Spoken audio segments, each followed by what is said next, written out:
Hello sir, मेरा एक question है और मैं आपसे एडवाइस चाहता हूँ। मेरी एक गर्लफ्रेंड है और हम दोनों लगभग 9 साल से रिलेशन में हैं और हमारी कास्ट भी सेम है। और अब वो चाहती है कि हमारी शादी हो जाए और मैं भी चाहता हूँ कि हम दोनों की शादी हो जाए। पर अगर हमारे घर वाले नहीं माने तो हम उन्हें कैसे कन्विंस करें हमारी शादी के लिए। तो इस 21st सेंचुरी में लोग शादी को लेकर काफ़ी समझदार और मैच्योर हो गए हैं और चाहते हैं कि अपनी शादी के फैसले खुद करें, जो कि एक तरह से सही भी है, क्योंकि तुम्हारी ज़िंदगी के फैसले तुम्हें भी लेने का हक है। ऐसे में बात आती है सही और गलत फैसले की, क्योंकि तुम्हारी फैमिली की ये कभी नहीं चाहेगी कि तुम अपने लिए कोई भी गलत फैसला लो। और फिर बात आती है कि अगर हम कोई फैसला लेते भी हैं तो क्या हम उस फैसले को अपने पेरेंट्स की नज़रों में सही साबित कर सकते हैं या नहीं। क्योंकि अक्सर होता ये है, लोग जिस चीज़ को समझ नहीं पाते या हमारे पेरेंट्स जिस चीज़ को नहीं समझ पाते, जो चीज़ उनके समझ के बाहर है, वो उसे गलत समझते हैं। तो पूरा पॉइंट यहाँ आता है कि हम उन्हें उस बात को समझा सकते हैं या नहीं, तभी हमारे पेरेंट्स उस चीज़ को लेकर एग्री होंगे। अब बात आती है लाइफ के सबसे बड़े टर्निंग पॉइंट की, जहाँ से आपके और आपके परिवार की पूरी लाइफ चेंज होने वाली होती है, जो कि होती है शादी। इंडिया में 95% लोग, 95% फैमिलीज लव मैरिज या इंटरकास्ट मैरिज के लिए एग्री नहीं करती, बिकॉज उनके टाइम पर ये चीज़ें इतनी पॉपुलर नहीं थी या इतनी नहीं होती थी जितनी कि आज होती हैं। तो उन्हें शादी के लिए कैसे कन्विंस किया जाए, चलिए आज हम इसी टॉपिक पर बात करते हैं। तो आइए बात करते हैं आपकी परेशानी और उनका हल मेरी ज़बानी। लव मैरिज या इंटरकास्ट मैरिज में प्रॉब्लम ये नहीं होती कि पेरेंट्स एक्सेप्ट करेंगे या नहीं, ज़्यादा बड़ी प्रॉब्लम ये होती है कि समाज एक्सेप्ट करेगा या नहीं, बिकॉज आपके पेरेंट्स को समाज से ज़्यादा फर्क पड़ता है। और एक ज़रूरी बात जो कि पेरेंट्स के लिए है, वो मैं इस वीडियो के लास्ट में बताऊंगा। फिलहाल बात करते हैं कि लव मैरिज के लिए अपने पेरेंट्स को कैसे मनाएं। तो सबसे पहला पॉइंट ये है कि अपना पक्ष मजबूत बनाएं। आपकी फैमिली में ऐसा कोई ना कोई ज़रूर होगा जिसे आप बहुत ज़्यादा प्यार करते हो और जो आपको बहुत अच्छे से समझता हो। फिर वो चाहे कोई भी हो सकता है, आपका भाई या आपकी बहन, मम्मी, चाचा, ताऊ, मामा, बुआ, कोई भी। आमतौर पर होता ये है कि हम अपने भाई बहन के ही ज़्यादा क्लोज होते हैं, बिकॉज वो हमारे साथ बड़े होते हैं, हमारी जनरेशन को समझते हैं। तो आपको करना ये है कि उनसे बात करना स्टार्ट करना है, उन्हें समझाना स्टार्ट करना है कि एक बंदा है या बंदी है, बहुत अच्छा है, समझदार है, मैच्योर है और हम काफ़ी टाइम से साथ हैं, वो मुझे समझता भी है और मैं अब उससे शादी करना चाहता हूँ या चाहती हूँ। बहुत ज़रूरी ये है कि उस बंदे के बारे में बात करने से पहले आप उनसे एक बार मिलवा दें, बिकॉज वो तभी समझ पाएंगे कि इन दोनों के बीच की जो बॉन्डिंग है वो कैसी है और ये दोनों एक दूसरे के काबिल हैं या नहीं। तो बहुत ज़रूरी है कि आप उन्हें एक बार पहले मिलवा दें। ऐसे एक एक करके अपनी फैमिली के मेंबर्स को अपनी तरफ जोड़ना शुरू करें, अपनी साइड में लेना शुरू करें। उससे होगा ये कि आपने देखा ही होगा कि जिसके ज़्यादा वोट होते हैं जीतता भी वही है। तो आप ज़्यादा से ज़्यादा लोगों को जब अपने पक्ष में लेना शुरू करेंगे, फिर जब आप अपनी फैमिली से या अपने पेरेंट्स से बात करेंगे अपनी शादी के लिए, तो ज़्यादा से ज़्यादा लोग आपकी साइड बोलेंगे। उससे पेरेंट्स कहीं ना कहीं मजबूर हो जाएंगे ये सोचने के लिए कि सब लोग इसका साथ दे रहे हैं, तो कहीं ना कहीं हो सकता है कि इसका फैसला सही होगा। दूसरा पॉइंट है कि घर में सबसे इंट्रोड्यूस करवाएं।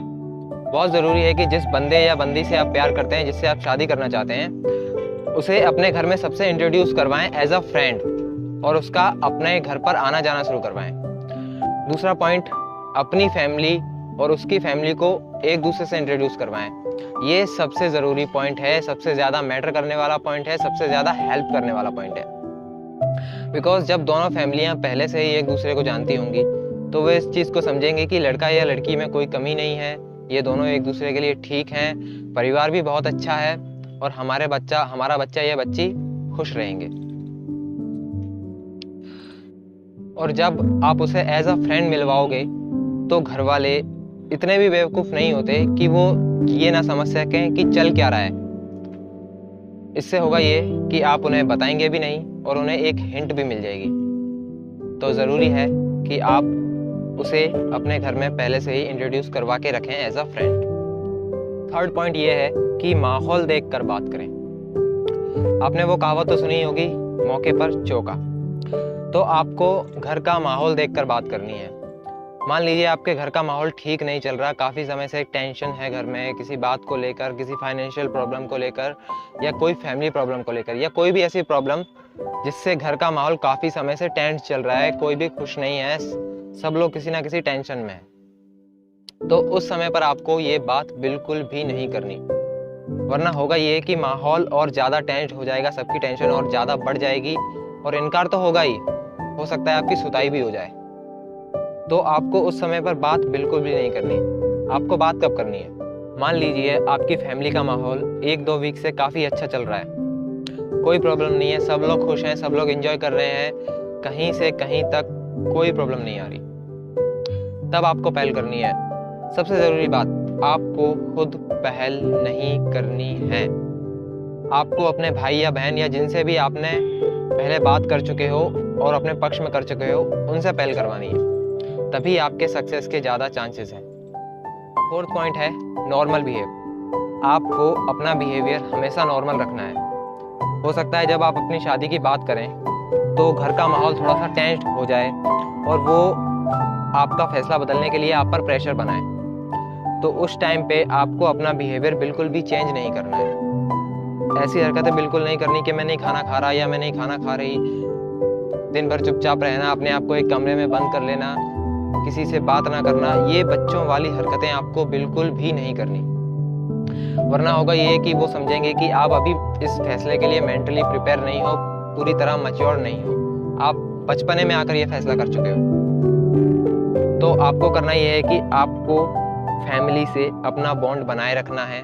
वो भले ही गुस्सा ही क्यों ना हो आपसे, आपको सामने से उनके पास जाना है, उनके साथ टाइम स्पेंड करना है, उनसे बातें करनी है, बट अपने फैसले पर टिके रहना है कि मुझे शादी तो उस बंदे या उस बंदी से ही करनी है।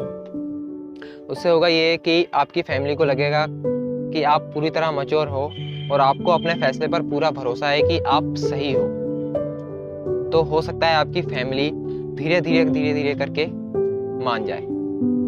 अब लास्ट और सबसे इम्पोर्टेंट पॉइंट है फाइनेंशियल सिक्योरिटी।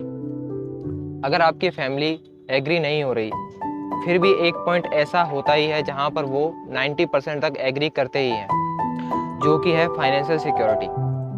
मान लीजिए आपने फैसला ले लिया कि मुझे इस बंदे या बंदी से शादी करनी है, बिकॉज आप उससे बेहद प्यार करते हो और आप उसके बिना नहीं रह सकते। पर सिर्फ प्यार से पेट नहीं भरता मेरे दोस्त। आपके पास आपकी खुद की अर्निंग होनी चाहिए, आपका खुद का अर्निंग सोर्स होना चाहिए जिससे आप कमा रहे हो, या कोई भी ऐसा लीगल तरीका जिससे आपके पास पैसे आ रहे हो। तभी आपकी फैमिली को लगेगा कि हमारा बेटा या हमारी बेटी अपना खर्चा खुद उठा सकती है और शादी के बाद उसे पैसों के लिए हमारे पास नहीं आना पड़ेगा। और अगर आप सिर्फ ये चाहते हैं कि अपने प्यार के भरोसे शादी करना चाहते हैं, स्पेशली बॉयज़, तो भूल जाओ मेरे यार। जब तक आपके पास अर्निंग सोर्स नहीं है तब तक ना तो आपकी फैमिली मानेगी, और लड़की की फैमिली के मानने का तो सवाल ही पैदा नहीं होता। बिकॉज लड़की की फैमिली अपनी बेटी किसी को ऐसे ही नहीं दे देगी कि जिसके पास अर्निंग सोर्स ही नहीं है, जो कुछ कमा ही नहीं रहा, वो आपको अपनी बेटी कैसे दे सकता है? आप खुद सोच कर देखिए। तो सबसे पहले अपना एक अर्निंग सोर्स क्रिएट करें, तभी शादी की बात करें, तभी आगे बढ़ें उस टॉपिक को लेकर। तो ये सारे टॉपिक्स अगर आप यूज़ करेंगे तो आपको इनकी हेल्प, मैं ये तो नहीं कह सकता कि वो मान ही जाएंगे, बट आपको 100% इनसे हेल्प होगी। और आपको ये एक्सेप्ट नहीं करना है कि ये पॉइंट यूज़ करते ही आपकी फैमिली तुरंत मान जाएगी। नहीं, आपको अपनी फैमिली को 2 महीने, 4 महीने, 6 महीने का टाइम देना पड़ेगा आपके रिश्ते को समझने के लिए, तभी वो उस रिश्ते को एक्सेप्ट कर पाएंगे। और अब लास्ट में मैंने कहा था कि पेरेंट्स के लिए कुछ कहूँगा। तो डियर पेरेंट्स, आप किससे ज़्यादा प्यार करते हैं, अपने समाज से या अपने बच्चों से? आपको आगे चलकर खाना कौन खिलाएगा, ख्याल कौन रखेगा, आपका समाज या आपके बच्चे?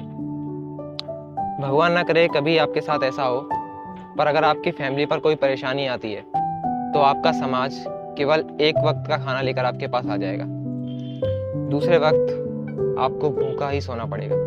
दूसरे वक्त आपका समाज आपके पास नहीं आएगा और समाज को आपसे कोई लेना देना नहीं है। उन्हें कोई फर्क नहीं पड़ता कि आपने क्या किया।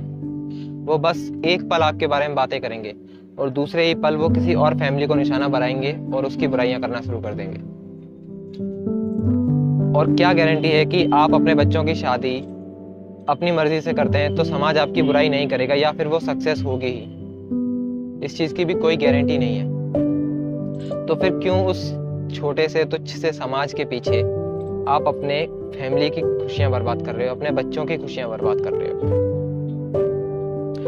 आपको पता है आपके सिर्फ एक फैसले से कितनी जिंदगियां, कितनी खुशियां बर्बाद हो सकती हैं। मान लीजिए आपने अपने बच्चे की शादी किसी और से करवा दी, तो ना तो आपका बच्चा कभी खुश रह पाएगा और ना जिससे उसकी शादी हुई है वो उसे कभी खुश रह पाएगा। तो उस बच्चे की भी जिंदगी खराब, आपके बच्चे की भी जिंदगी खराब, दोनों की खुशियां बर्बाद। और उन दोनों को दुखी देखकर क्या आप खुश रह पाओगे? ना तो आप खुश रह पाओगे, ना उस बच्चे की फैमिली खुश रह पाएगी उन दोनों को दुखी देखकर। तो आपके सिर्फ एक फैसले की वजह से आपके बच्चों की खुशियां और दो फैमिलियों की खुशियां सब बर्बाद होती हैं। और ना सिर्फ आपके बच्चों की, बल्कि आपका बच्चा जिस बच्चे से प्यार करता था उसकी शादी किसी और से होगी तो उन दोनों की खुशियां बर्बाद हो जाएंगी और उन दोनों को दुखी देखकर उन दोनों की फैमिलियों की खुशियां बर्बाद हो जाएंगी। तो क्या चाहते हो आप कि इन लोगों की खुशियां बर्बाद करके आप कभी खुश रह पाओगे? इन लोगों की बद्दुआ लेकर क्या आप कभी खुश रह पाओगे? नहीं। मैं ये बिल्कुल नहीं चाहता कि आप किसी की खुशियां बर्बाद करो। अगर बुरा लगा हो तो सॉरी, माफ कीजिएगा, बट मैं ये बिल्कुल नहीं चाहता कि आपको किसी की बद्दुआ लेकर जीना पड़े या किसी की खुशियां बर्बाद करने का दुख लेकर जीना पड़े। तो आज की वीडियो में बस इतना ही। गौर कीजिएगा मेरी इस बात पर।